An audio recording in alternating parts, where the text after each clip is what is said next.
Thank you for joining me. This is my home in Portland, in the neighborhood where I grew up and where Diana and I raised our daughters, Gwen and Kate. Since 1996, I have had the privilege of representing the people of Maine's 1st Congressional District. I will always be grateful for your unwavering support during my decade in Congress. Now a new challenge with new responsibilities lies ahead. I'm ready for that challenge. I'm filing papers today to be a candidate for the United States Senate in 2008.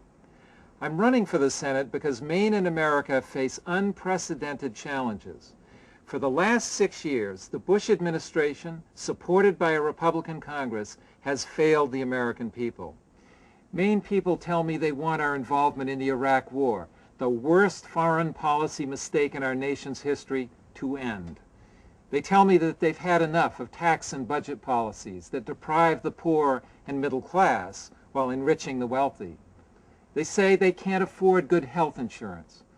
Maine families want a better future for their kids. They want them to grow up in a healthy, clean environment and a peaceful world.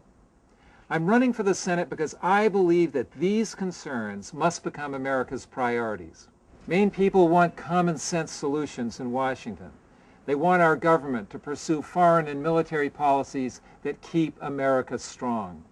They want and deserve a change in the direction of our nation.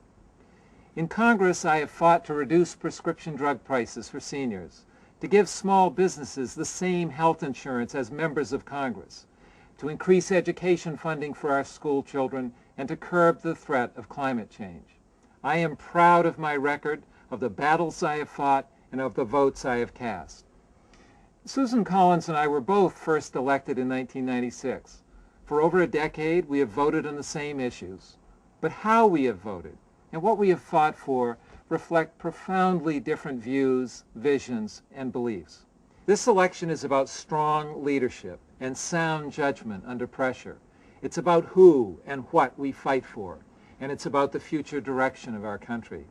On the big issues, the record is there for all to see. From the beginning, when President Bush rushed to invade Iraq, Susan Collins has supported his misguided policy. I fought to stop it. She voted for the Iraq War. I voted against it. Susan Collins continues to vote with the Republicans against a timetable to end the war in Iraq. I voted for a responsible change of course to bring our troops safely home.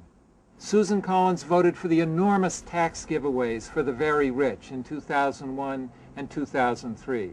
I voted against the Bush tax cuts for the wealthy. The consequences of those tax cuts are staggering. Less investment in Maine schools, in the environment, in child care, in health care, and in support for small business. These tax cuts leave a massive debt for our children and grandchildren to pay. That's wrong. We must do better. I offer a new direction. Maine needs a senator who listens to working men and women, the backbone of Maine and America, who stands up for families, and who will always put the interests of Maine people first. When Congress adjourns for Memorial Day, I will be visiting towns across Maine. I'm excited about the campaign, and I look forward to taking this cause to every corner of our state. Please join me. Take a moment to sign up on this website for updates and to become part of our campaign. I ask for your support in our common effort to turn Maine and America in a new direction toward a more responsible, fairer, prosperous future for all. Thank you.